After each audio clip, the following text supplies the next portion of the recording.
On this episode of Extraordinary Women TV,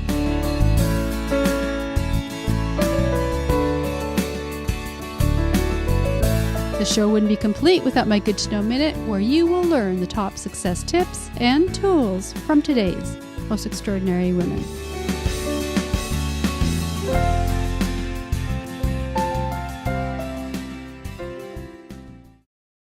Okay, so Glenda, now what brings you here today to the Indy? Well, a number of things. Most importantly, though, is bringing Sarah Fisher from Degrassi, who is meeting Sarah Fisher, the race team owner. That's very exciting. Very interesting story between the two women and getting their social media fans all mixed up. Yeah, exactly. Whenever people Google Sarah Fisher, they either come up with the ex-race car driver and now team owner, or Sarah Fisher from Degrassi, who happens to be a client of mine. Well, today was a huge surprise. Today has been so much fun, and I just got here. So me and Sarah Fisher actually connected for what will be a very obvious reason, because we have the exact same names. So we ended up connecting and wanted to get the two Sarah Fishers together, because every time you look up Sarah Fisher, both of us come up on each other's pages, and I think this is such a cool, it's a whole different world to be a part of today, so I'm really excited to be here. Now tell us a little bit about your role on Degrassi. Well, I play Becky Baker. I love playing her. It's the best. It's honestly the best job you could possibly have. We're all a big family at work, and it's been pretty amazing. She's very religious. But the cool thing about Becky is that it's cool because under her smile that she always puts off, she's a much deeper person and character, so it's very interesting to play that fake smile and have her go through so much inside. So she's been a very growing character, and it's been the best time of my life. So now, as a singer, how would you describe your music? Oh wow. I've been singing ever since I can remember. I've been singing since I was really young. I started with classical training, and I started with Kim Briggs, and then I started training pop with Elaine Overholt, and she worked on Hairspray and Chicago, both movies, which is very cool. She's both my teachers I love, and they're fantastic. And I started writing in grade 11 or 12, and now I'm co-writing, and I'm in the studio, which I could live. I love it there. I could literally live there. It's been an incredible journey, but music is just it's my life, and I'm very fortunate and lucky to be able to write a lot and continue with it. So can you tell us she's on fire? So give us a sense of sort of how did you get into acting? How did you break into the acting world? It's tough. Yeah. Well, acting was a big surprise for me, to be honest. I took a year off after high school, which I really believe in, because at that point, I don't know if I truly knew who I was and what I really wanted at that point. I loved music, but I didn't believe it was something I could do at that point, because I didn't know if I was going to go to university for it, if I was going to be a music teacher. So I was kind of unsure of what I was going to do, and I took a year off. And my parents, I was ready to spend a year on strictly music, and I was like, I kind of want to try acting. And my parents, I have the best parents in the world. They're like, okay, go for it, because you gotta try everything you want to try to figure out what it is that really connects with you.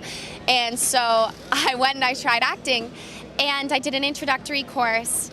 And Dean Armstrong at Armstrong Studio, and Dean Armstrong, who owns it, we're really good friends now, and he was incredible. He really pushed me, and he said, I want to get you representation.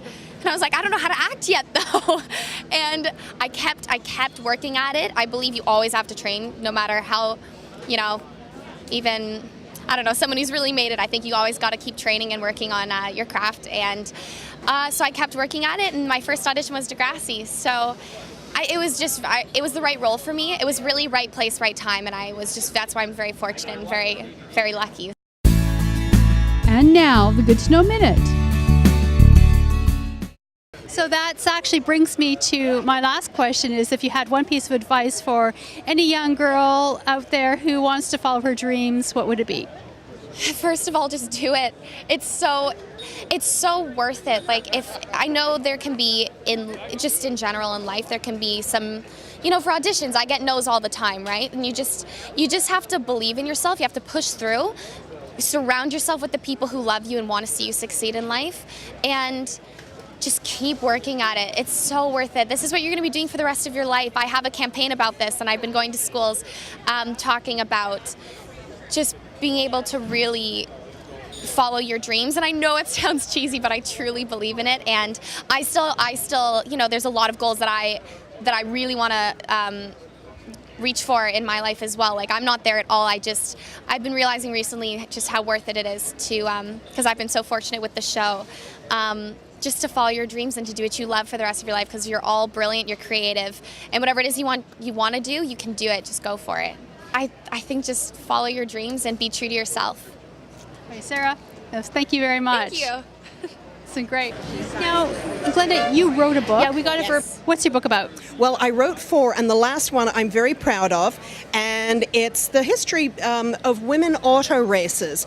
And this was written a few years ago, and I had the privilege of coming down here to the Honda Indy Toronto, talk to some of the ladies.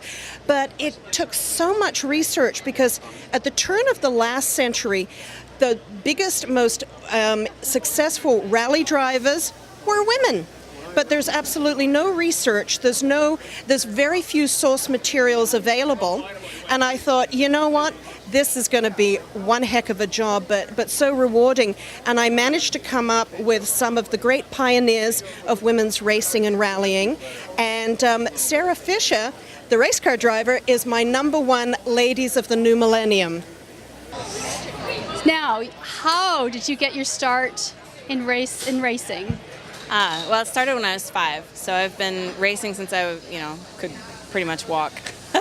I just had a family that loved racing, and did a lot of like the sprint car, World Outlaws, dirt track, sort of Saturday night racing, and I just fell in love with it. And this is sort of the top tier of open wheel racing, and so this was where I dreamed to be. So that you are the youngest woman and the fastest woman to achieve a race at Indianapolis 500? That's correct, yes. It's quite an achievement. How does it feel? Well, it's a long history in this sport. I think, once you involve yourself in a passion that you truly love and dedicate your life to, then it becomes your everyday lifestyle, and that's what it's become for me. So it's been a lot of fun. I've been really lucky to have that opportunity year after year, and continue to look forward to working with new up and coming young drivers. And of course, you're the first woman to own a racing team. Now that's quite an accomplishment. That was probably the riskiest move I've taken in my career, but it's I never faced any issues, gender or what have you, until 2007, and I had to work with some pretty chauvinistic engineers, and so my husband and I kind of decided, well, why don't we start our own IndyCar team? In 2008 was when we started it, and so I drove for myself for 3 years, and it was a lot of fun. It was a lot of work, but it was a lot of fun. Now, I have to congratulate you. You just had a baby not that long ago, your second, so congratulations. Thank you. 5 weeks and going, so yeah, it's a lot of fun. How do you do it? Racing, race team, business, traveling all over the world, family. How do you balance it all? I have a lot of really great family and a lot of help at home that way.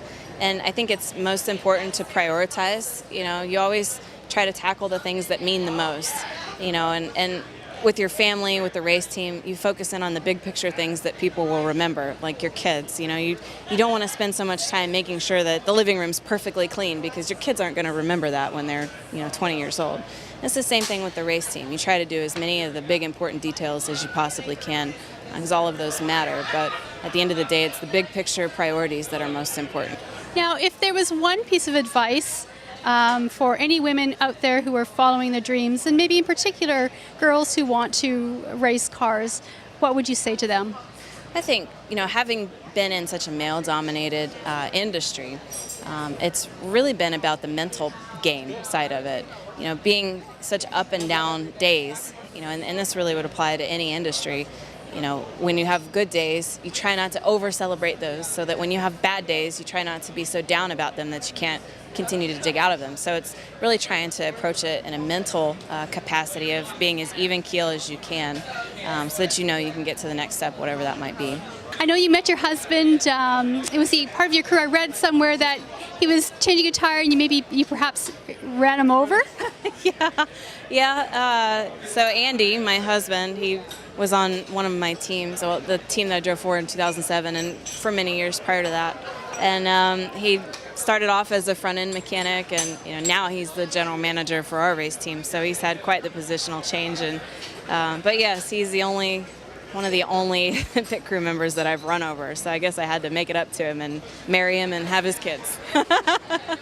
Just really thankful for the fans here in Toronto. We really look forward as a series to coming to this city.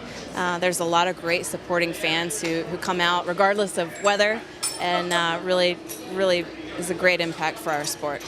Well, Sarah Fisher, thanks so much for speaking with us today, and I wish you all the best. Thank you.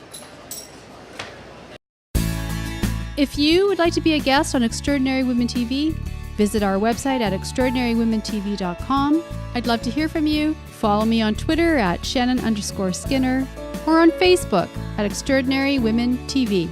I'm Shannon Skinner. Join us next time for another episode of Extraordinary Women TV.